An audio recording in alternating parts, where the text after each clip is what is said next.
Ahora sí se viene lo chido. Mis hermanos, espero que todos estén muy bien. Los saludo, les mando un abrazo a todos y bueno, les doy gracias a Dios por este tiempo en el que podemos meditar acerca de su palabra. De verdad que sea mitad de semana como que da esa carga necesaria que todos queremos para aguantar un poquito ahí hasta el domingo. Entonces, bueno, quería compartirles una porción de la escritura con la que me topé hace un par de días mientras estaba haciendo mis devocionales en el libro de Ezequiel. Y bueno, es Ezequiel 34. Entonces, no sé si mientras voy hablando en la introducción, usted va buscándolo porque vamos a leer varios pasajes de ahí. Entonces, me topé con ese pasaje y creo que es importante que lo compartamos. ¿Por qué? Porque siento que es una parte importante del Evangelio. Y ya va a ver por qué. Ezequiel 34 me gusta también porque tiene una dualidad que es bien común que nosotros encontremos dentro de la escritura del Antiguo Testamento, específicamente en los profetas. Y esa dualidad consiste en Dios siendo juez y Dios siendo padre y Dios siendo amoroso por otro lado. ¿Por qué siendo juez? Porque ahora sí, vamos a ir al pasaje. Cuando usted lee el primer versículo y el segundo versículo, usted se da cuenta que Dios está juzgando a personas específicas. Dios está juzgando en este caso de Ezequiel 34 a los pastores de Israel, a las personas que se supone que habían de cuidar el rebaño de Israel. Sin embargo, no lo hicieron, no lo cuidaron, y ese es el juicio que Dios trae sobre ellos, y Dios los va a castigar por eso. Ahora, la otra parte que hace parte de esa dualidad es Dios siendo amoroso y Dios siendo padre de aquellas personas que no tienen un pastor. En otras palabras, y en las palabras de Ezequiel 34, Dios siendo pastor de aquellas ovejas que no tienen un rebaño. Y eso lo podemos ver desde el versículo 11, que leemos: porque así ha dicho Jehová el Señor, he aquí yo mismo iré a buscar a mis ovejas y las reconoceré. Esas son dos partes de la promesa: Dios yendo a buscar a sus ovejas y Dios reconociendo a sus ovejas.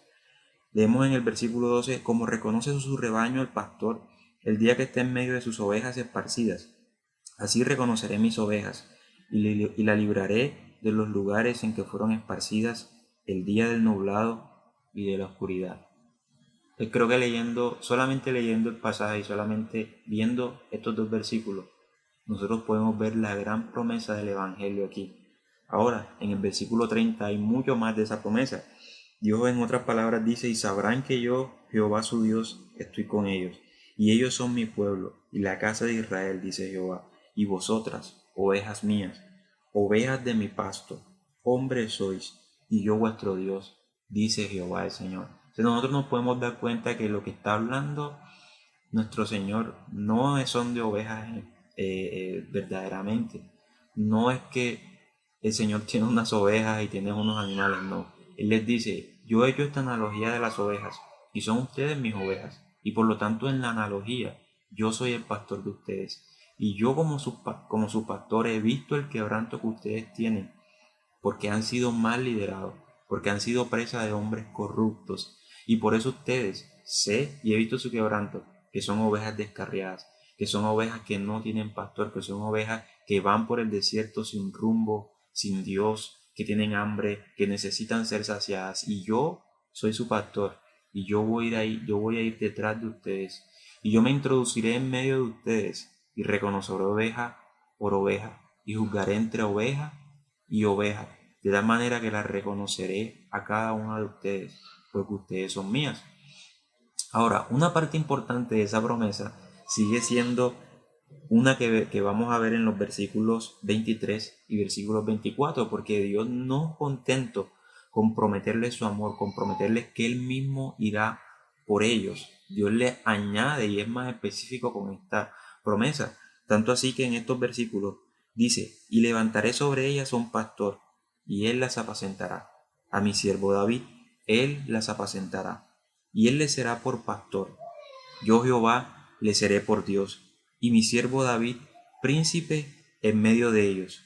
Yo Jehová he hablado y estableceré mi pacto de paz y quitaré de la tierra las fieras y habitarán en el desierto con seguridad. y dormirán en los bosques. Dios les está haciendo una promesa, mis hermanos. Dios les está diciendo específicamente cómo Él los va a pastorear. Dios los va a pastorear introduciéndose en medio de ellos y enviándoles un pastor de ovejas que tenga un corazón conforme a Él. Ahora es un poco confuso y muchos nos podríamos preguntar, como yo lo hice, ¿por qué utiliza David?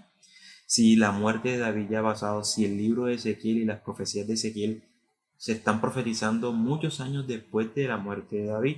Ahora, para entender eso, nosotros tenemos que pensar que después de la muerte de David, Dios utilizaba esta analogía, Dios utilizaba este tipo de persona como David para referirse a aquel siervo que él enviaría, o para referirse a ese siervo que tiene el corazón conforme a él, y para hacerle entender a su pueblo que la fidelidad de un líder como David vendría en días futuros. Ahora, nosotros sabemos que David no fue 100% fiel, que David tiene pecados como todos nosotros, pecados que fueron horribles delante de la presencia del Señor.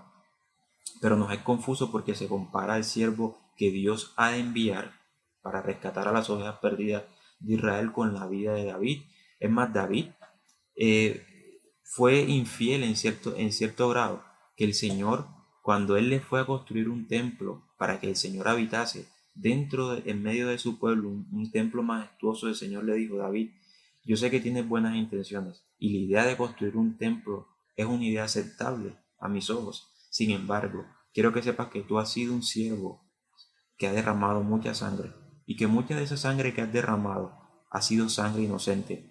Por lo tanto, tú no puedes construirme a mí un templo de paz, un templo en que yo habite. Pero te haré una promesa: uno de tus hijos sí me construirá ese templo, y uno de tus hijos será como mi hijo, y yo le seré a él por padre, y estableceré mi pacto con él, y si él cumpliere mis estatutos, yo le haré un reino eterno, un reino que no tendrá fin. Ahora, nosotros inmediatamente pensamos en Salomón, y pensamos inmediatamente que en Salomón se cumplió que Salomón hiciera un templo majestuoso para el Señor, pero no se cumplió la parte de que el reino había de ser para siempre, de que el reino no tendría fin. Ahora, ¿en quién sí se cumplió eso? Bueno, la mayoría de nosotros lo sabemos, pero haremos bien si recordamos en quién se cumplió esa promesa. Y para recordar en quién se cumplió esa promesa, tenemos que ir muchos años más adelante a la aldea de Belén, donde nació Jesús de Nazaret, mis hermanos, nuestro Salvador, nuestro Rey, nuestro verdadero sacerdote, nuestro verdadero Rey e intercesor delante de Dios. Ahora, si hay una cosa que caracteriza el ministerio de Jesucristo aquí en la tierra, es esta promesa, y es el cumplimiento de esta promesa en Ezequiel. Y nos preguntamos por qué. Bueno, la razón por la cual se cumple a cabalidad este ministerio es por el amor que Cristo vino a darle a las ovejas perdidas de Israel, exactamente cuando estas ovejas estaban perdidas. El ministerio de Jesús consistió, mis hermanos, en el amor al prójimo, en el amor a ese prójimo que estaba como una oveja perdida, en el amor a ese prójimo, mis hermanos, que no tenía comida, en el amor a ese prójimo que no tenía una salud espiritual, en el amor a ese prójimo que no conocía la ley de Dios y que iba sin Dios y sin rumbo y sufriendo en este mundo, sufriendo de las fieras, sufriendo de la adversidad y el calor del desierto, sufriendo por no tener una guía, por no tener un pastor que le amara y que lo protegiera. Y el ministerio de Jesucristo fue completamente eso: venir a rescatar a aquellos que estaban perdidos. Por eso rescató prostitutas, por eso rescató personas dentro del pueblo de Israel que se consideraban ovejas perdidas, ovejas que no tenían pastor y ovejas que no tenían arreglo, mis hermanos. Ahora nosotros podemos ver eso en el Evangelio de Mateo, y vamos a Mateo 9, versículo 35. Dice: recorría Jesús todas las ciudades y aldeas, enseñando en las sinagogas de ellos, y predicando el evangelio del reino, y sanando toda enfermedad y toda dolencia del pueblo. Ahí están las dos cosas en las cuales consistía el ministerio de nuestro Señor Jesucristo: predicar el evangelio y sanar al pueblo. Predicar el evangelio y sanar al pueblo. Nosotros sabemos cuál es más importante.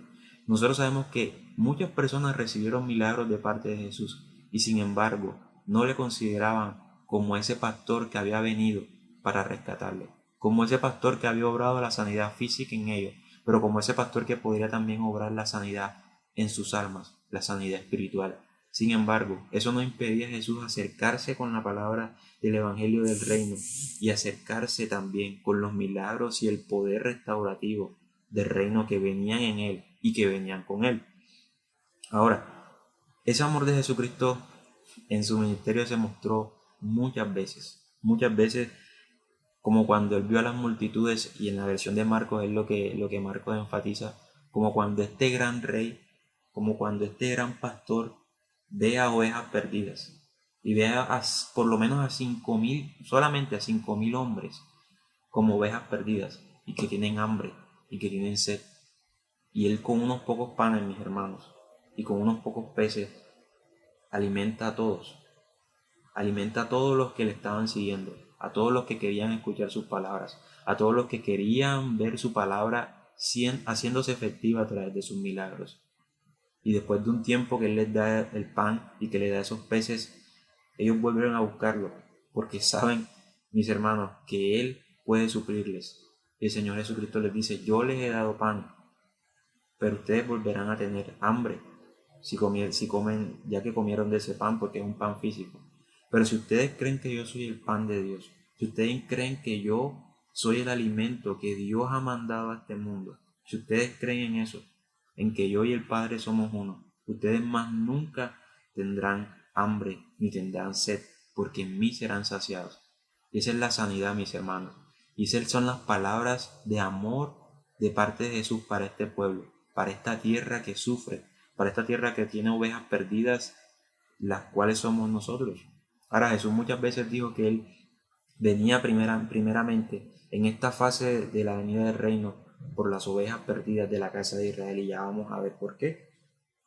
Ahora, Jesucristo es el pastor y Jesucristo es aquel quien viene a rescatar, a mirar cada una de las ovejas perdidas que su Padre ha elegido para rescatarlas, para darles vida y para darles vida eterna. Y ese es el ministerio de Jesús. En otra ocasión, Jesús estaba enfrente de una persona que no podía caminar y estaba el pueblo. Usted sabe, siempre había mucha gente detrás de Jesús cuando él predicaba o cuando él hacía milagros. Y Jesús le dijo a esa persona: mira, tus pecados te son perdonados. Y parte del pueblo se escandalizó. Espérate, Jesús, una cosa es que tú hagas milagros y otra cosa es que tú traigas la sanidad al pueblo y que tú prediques la palabra de Dios y que tú nos enseñes. Estamos muy agradecidos contigo porque hagas eso. Pero creo que te has pasado en este punto porque estás diciendo que perdonas pecados. El único que perdona pecados es Dios. ¿Cómo vas a decir eso? Es blasfemia. Y Jesús, con el poder que él tenía de ser el pastor del reino de Israel y ser el pastor del mundo, no hizo algo malo con ellos. Simplemente tuvo paciencia en ese amor que él siempre tenía. Y una vez más les enseñó. Probablemente usted, con el poder que tenía Jesús, y usted y yo hubiésemos hecho otra cosa distinta, ¿cierto? Hubiésemos mandado a que descendiera fuego del cielo por esa incredulidad de ellos. Sin embargo, Jesús una vez más condesciende y se humilla poniéndose al nivel de ellos y les enseña y les dice: para que vean que el Hijo del Hombre tiene potestad en los cielos y en la tierra, y tiene potestad también para perdonar pecados. Ya no le digo primeramente a esta persona que está paralítico que tus pecados te son perdonados, sino que levántate y anda. Y mis hermanos, el amor de Jesús es tanto en esta historia que cuando esa persona se levantó, ya no solo no era un paralítico, sino que como sus pecados habían sido perdonados, ahora él era una oveja en el redil de Dios. Una oveja que el buen pastor había rescatado, había reconocido por su nombre y lo había ingresado en el reino, en el redil de Dios. Entonces el amor de Dios, mis hermanos, es algo que sé que a usted y a mí nos constriñe. Y es algo que debemos recordar todos los días. El amor que Dios nos profesa al salvarnos, al sanarnos, al darnos a comer de su cuerpo y beber de su sangre. Es el amor que Dios ha hecho por nosotros, el amor que Dios nos ha profesado en la cruz y también en la ascensión al trono. Ahora, la profecía acerca de Jesús siendo el buen pastor no podría estar completa, y sé que aquellos que tengan una afinidad mayor por el Evangelio de Juan no podría estar completa esta meditación de la palabra de Dios, sino vamos a aquel pasaje en donde Dios mismo dice que Él es el pastor. Pero dice algo más acerca de la redención que Él venía a dar a sus ovejas. Porque la redención que Él venía a buscar dar a sus ovejas tenía un cumplimiento mayor. Porque la palabra que Él estaba predicando y los milagros que Jesús estaba predicando, mis hermanos, tenían un precio. No era gratis. El poder con el que obraba Jesucristo necesitaba un sacrificio. Y por eso nosotros vemos en el pasaje de Juan 10, el versículo 11, que dice: yo soy el buen pastor de las ovejas, y el buen pastor su vida da por las ovejas. Y esto nos pone los pelos de punta, mis hermanos, porque Jesucristo, en otras palabras, está diciendo: miren, una cosa se sigue de la otra. Si yo soy el buen pastor de las ovejas, yo debo morir por esas ovejas. Debido a que yo soy el buen pastor de las ovejas, yo estoy obligado a cuidarlas, y yo estoy obligado a darle la redención que solo el pastor de las ovejas puede darle. Y esa redención costará mi vida por la redención de ellas, y yo estoy dispuesto a hacerlo. Ahora, hemos dicho que Jesús en su ministerio primeramente hablaba, o mayormente hablaba, a las ovejas perdidas de la casa de Israel. Pero eso nos incluye a nosotros, mis hermanos. ¿Por qué? Porque en este mismo pasaje donde Jesucristo dice: puesto que yo soy el pastor de las ovejas, yo debo cuidarlas, yo voy a cuidarlas y yo voy a dar mi vida por ustedes, nos introduce a nosotros, los gentiles, aquellos que no teníamos parte, ni sangre, ni ocasión en el reino del Señor. Ese gran pastor de las ovejas nos incluye a nosotros, mis hermanos, en el versículo siguiente. Perdí el versículo. En el versículo 16, Juan 10:16 dice: yo soy el buen pastor de las ovejas, y conozco mis ovejas, y las mías me conocen. Y también tengo otras ovejas que no son de este redil. Aquellas también debo traer, y oirán mi voz, y habrá un rebaño y un pastor. Increíble, mis hermanos, increíble cómo este gran pastor de las ovejas nos tuvo en cuenta cuando vino a este mundo. Que nosotros, los gentiles, que no teníamos parte dentro del reino judío, cuando Jesús murió, cuando Jesús vino, cuando Jesús amó a las personas, nos tenía en su mente. Cuando Jesús se sacrificó, en el monte Calvario, Él nos tenía en mente. Él nos tenía en mente como aquellas ovejas que también estaban dentro de ese plan redentivo de Él. Él nos tenía en mente y también nos profesaba un amor desde la cruz. Y también nos profesa su amor y su cuidado ahora que está en el trono del Padre. Y es una verdad que nosotros debemos meditar a diario, mis hermanos. Ese Cordero que también es el pastor, que vino y que nos amó hasta el final, y nos redimió, y nos salvó de nuestros propios pecados, nos salvó de nuestra rebelión.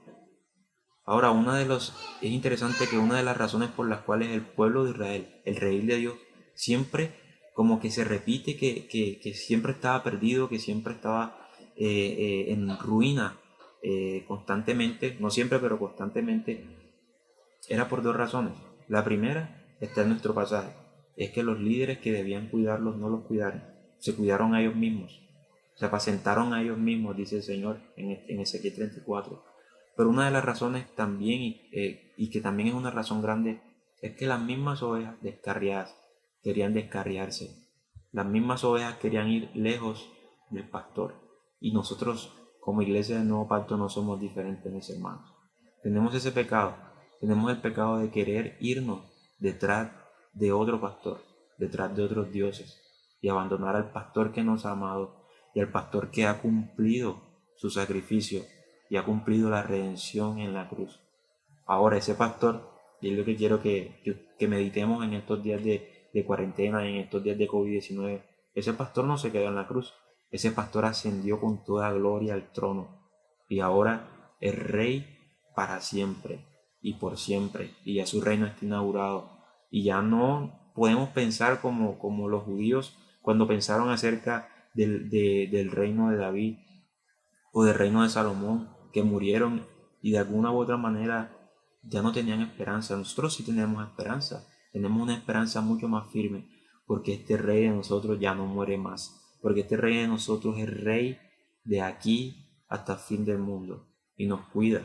Y aún mis hermanos, en días de COVID-19, aún en días de cuarentena, nosotros somos completamente cuidados de este Rey, porque este Rey y este pastor que dijo que era Rey, que dijo que era pastor y que dijo que nos amó tanto, que se entregó por nosotros, ha dicho también que sus ovejas nadie las puede arrebatar de su mano, porque estamos en Él, están en Él y Dios las tiene. Y puesto que nadie es más grande que Dios, mis hermanos, nadie puede arrebatarnos de la mano de nuestro Dios.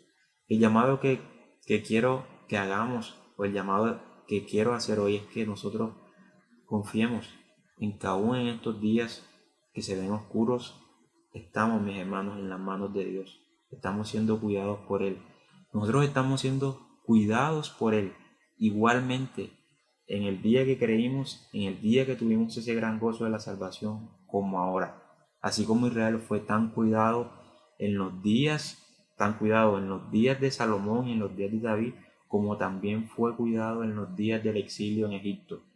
En el día del exilio de los 400 años en Egipto, Israel también sabía que estaba siendo cuidado. Las personas que estaban fieles en Dios, las personas que confiaban en Dios y que veían a Dios como su redentor, también sabían que estaban siendo cuidadas. Eso lo podemos ver cuando Moisés fue a Faraón y le dijo: el Dios de los hebreos nos ha encontrado. Y es la misma promesa que vemos en Ezequiel 34, y es la misma promesa que vemos en el Evangelio. Es Dios, el gran pastor, saliendo por el mundo, encontrando a sus ovejas. Y es la misma parábola del sembrador. El Señor, Dios, salió a sembrar la palabra y nos ha rescatado y nos ha encontrado. Entonces no quiero que se termine esta meditación en la palabra de Dios sin que vayamos a un pasaje clásico. Y ya más o menos sé que, más o menos usted sabe a qué pasaje voy. Y es el Salmo 23. Salmo 23, mis hermanos. Vayamos todos allá para leerlo juntos.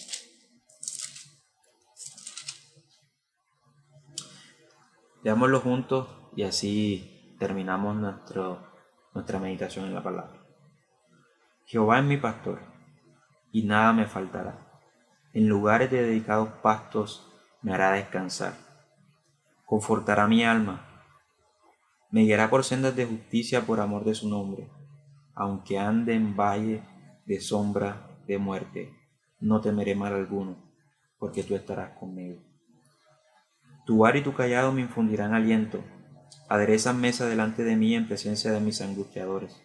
Ungen mi cabeza con aceite, mi copa está rebosando. Ciertamente el bien y la misericordia me guiarán todos los días de mi vida, y en la casa de Jehová moraré por largos días. Así que, mis hermanos, la invitación es que usted y yo recordemos que tenemos un Dios todopoderoso, un Dios que es pastor de nuestras vidas, un Dios que, si pudo rescatarnos de la maldad de nuestro pecado, puede rescatarnos del COVID-19, puede rescatarnos de las depresiones que nos vienen en cuarentena, de los desesperos que nos vienen en cuarentena, de la escasez de alimentos que hay en la cuarentena. Y nosotros podemos, mis hermanos, confiar en eso. Así que bueno, esa es la invitación y espero que todos meditemos en esto. Así que oremos para despedirnos. Señor, te doy gracias por tu misericordia, por tu palabra, Rey, porque, Señor, queremos que nos recuerdes que tú dominas sobre los hombres y en el reino, Señor, de este mundo tú eres soberano. Por eso te damos gracias y te pedimos que nos des las fuerzas necesarias para seguir en comunión, para seguir meditando en tu palabra, orando y creyendo que tú eres Rey, Señor, y que tú eres pastor. En el nombre de Jesús. Amén. Bueno, mis hermanos, hasta luego.